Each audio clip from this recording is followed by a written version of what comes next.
Bonjour les amis. Cette fois-ci, Ézéchiel nous parle des faux prophètes, ou si vous voulez, son titre de parabole, c'est les fausses prophétesses. Mais prenons-les d'une façon générale. Est-ce qu'il y a des prophètes et des faux prophètes? Bien souvent, quand on pose la question à quelqu'un, on dit, est-ce que il y a des prophètes de malheur? Mais c'est des prophètes aussi. Mais ils ne prophétisent pas la bonne chose. Je pense que ce qui est important, c'est de voir que un vrai prophète, ce n'est pas la personne qui annonce uniquement la bonne parole. Moi, je peux dire que Dieu est amour, mais j'en ai pas fait la preuve. J'en ai pas fait l'expérience. J'aime mieux employer le mot expérience que preuve. Et si je suis capable de faire l'expérience de ce que je vous dis, par exemple, à titre d'exemple, ce que je sème, je le récolte. À ce moment-là, si je l'ai expérimenté et que je l'annonce, ça, c'est être prophète, parce que j'ai vécu ce que j'annonce. Et ça, je pense que c'est effectivement important. Qu'est-ce qui fait que l'on est capable de croire quelqu'un lorsqu'il nous fait une annonce quelconque? C'est lorsqu'on sait qu'il en a fait l'expérience. On sait qu'il a pu en déterminer la provenance, puis le fait que c'est explicable d'une façon bien précise. Bien souvent, on va annoncer toutes sortes de choses, et ça ne veut pas dire que tout ça, c'est bon. Mais, vous savez, la question que moi, que j'ai posée à quelqu'un dernièrement, c'est « Quel est le plus grand prophète? » On est porté à dire que c'est Jésus ou bien que c'est n'importe quel des prophètes de l'Ancien Testament, du Nouveau Testament, et c'est correct. Mais savez-vous qui est le meilleur prophète? C'est chacun de nous. C'est chaque personne qui fait un acte. Parce qu'en faisant un acte, automatiquement, tu signes la conséquence de l'acte que tu fais. On dit que de Jésus qu'il a été éprouvé en tout ce que l'homme a été éprouvé. Et parce qu'il a résisté, il n'a pas vécu la conséquence.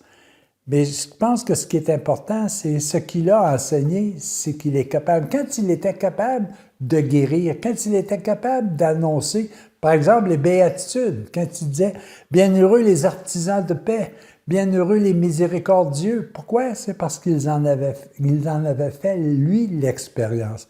Et ça, c'est excessivement important. Par contre, à l'inverse, c'est vrai, je peux être prophète, moi, de choses qui sont négatives. Parce que si j'ai fait des actes qui sont négatifs, soyez sûr d'une chose, j'aurai la récompense de l'acte négatif que j'ai causé. Et ça, pour moi, c'est excessivement important. Ézéchiel l'annonçait lorsqu'il disait, par exemple, au niveau de son texte comme tel, lorsqu'il annonçait qu'il y avait de faux prophètes, c'est ceux qui annoncent des éléments, si vous voulez, sur des choses qui sont limitées dans le temps.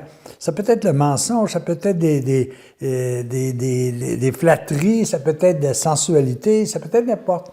Et tout ça, des choses qui ne sont pas éternelles dans le temps. Alors, ça, ce qui fait qu'à un moment donné, tu peux dire « Ah oui, ça c'est incroyable. Le champ, il est plein de blé. J'ai fait une récolte extraordinaire et je vais être heureux.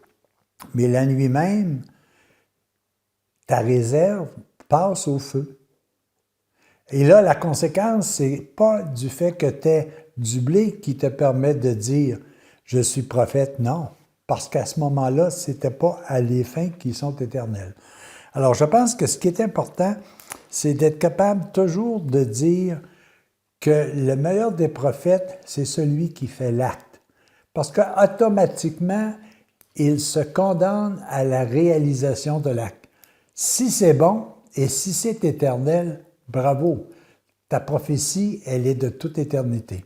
Si, à l'inverse, tu fais des actes qui sont répréhensifs, à ce moment-là, tu vas avoir les résultats qui sont en conséquence de l'acte que tu as.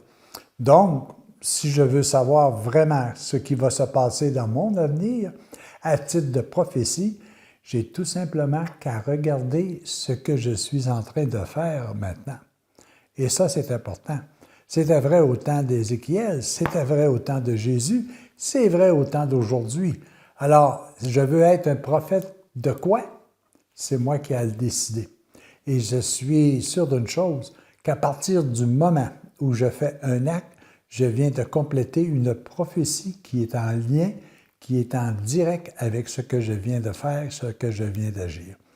Alors, les amis, prenons donc comme résolution de prendre en considération, pardon, ce que je fais, parce que en faisant l'acte que je fais, je signe la prophétie qui se réalisera un peu plus loin. Mais soyez sûr que si on veut vous écouter pleinement, ce n'est pas de par votre raison que vous êtes capable de faire une prophétie, mais c'est par votre cœur. On croit quelqu'un qui parle avec son cœur et non qui parle avec son intelligence et son savoir.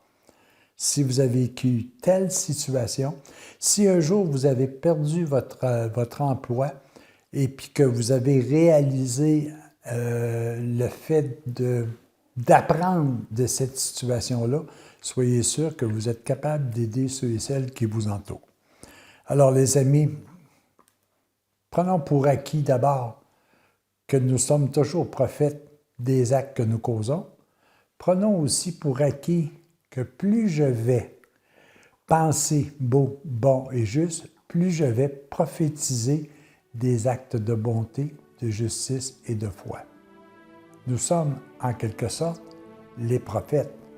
De quelle catégorie voulons-nous qu'on est des prophètes de bonheur ou des prophètes de malheur? À nous de choisir. Salut les amis.